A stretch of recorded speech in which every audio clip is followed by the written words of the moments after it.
So when it comes to the future of the Kingdom Hearts series, I think I speak for all of us when I say I can't wait to see what Nomura and the team have in store for 2022 and even beyond that.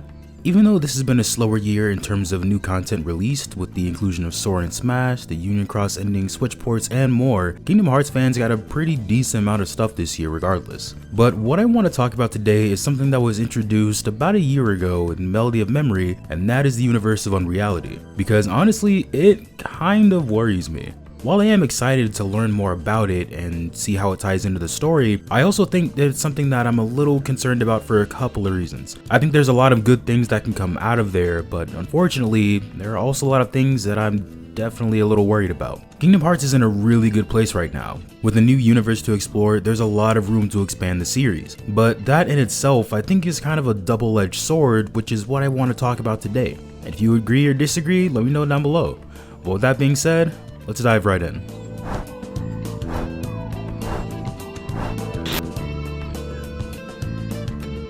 So honestly, when it comes to Unreality, while I'm excited for it, I've been on the fence about it, and this is something that I talk about with my friend a lot, so I guess our conversations really just ended up becoming this video. But I think Unreality can really be amazing for the Kingdom Hearts series for a couple of reasons. After Kingdom Hearts 3 wrapped up the Dark Seeker saga and tied up some almost decade-old plot threads, even though we had a couple of new story elements to flesh out, having something like an alternate universe come out of left field is something that I can get behind.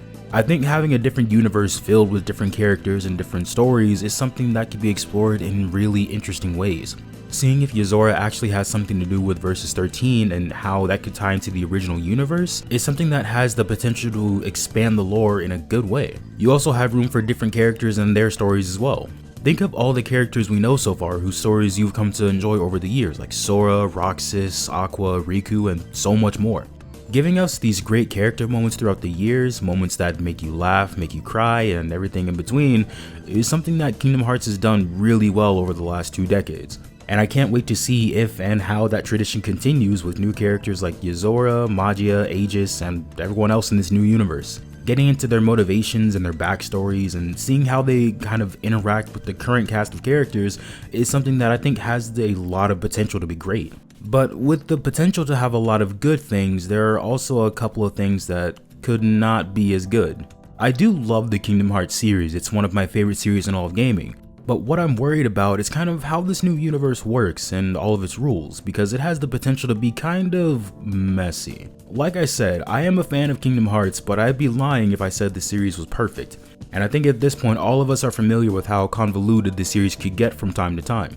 And at this point, it just kind of is what it is. But what I'm worried about is how the rules of Unreality will end up impacting what we already know about the Kingdom Hearts universe. We already know how one could travel between the two using the power of waking, or that's what we can assume based on the ending of Melody of Memory. But do the laws of the original universe work in Unreality? For example, could someone theoretically be able to time travel in that universe using the method from the original Kingdom Hearts universe? Or would it be a completely different method? And what is the plan that the Master of Masters has for Unreality? I think we can assume that it involves Kingdom Hearts because of the secret ending from KH3, but at this point we can't really tell, and what really is going to come from all of that. And then we have, of course, the story of this universe. Because in the trailer for Verum Rex, there's clearly some sort of large-scale conflict going on, and what exactly that is has yet to be seen, but to make that story make sense, there's a lot of storytelling that needs to be done. And at this point, we would need to see all of the things leading up to that conflict and see how it relates to the original story. And with a story like Kingdom Hearts that's already sort of jam-packed with story elements, and while this new story does have the potential to be good, it also just adds more to the plate. All that to say, there are a lot of different ways this franchise could go, and when it comes to Unreality, it has the potential to make the story more confusing than it already is.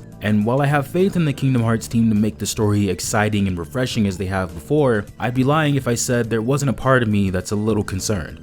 I originally didn't think too much of it when we first saw Yozora. I just thought what everyone thought and assumed that this is what Nomura ended up doing with Final Fantasy Versus 13's version of Noctis. But when we saw the final cutscene at the end of Remind, and it was an almost shot-for-shot remake of the Versus 13 trailer, that's when I got concerned. I have no idea what happened in the meetings for Versus 13, but I'd be lying if I said I'm not a little worried that this story is gonna go off the rails more than it already has. So overall, I'd say I'm still really excited for the game that ends up taking place in Unreality, but I'd be remiss if I didn't at least voice my concerns about what could happen in the future of the series. This was definitely a shorter video, but I guess I just wanted to get my thoughts out on this. But what do you guys think? Let me know down below. So that being said, this is Moose Wayne, signing off.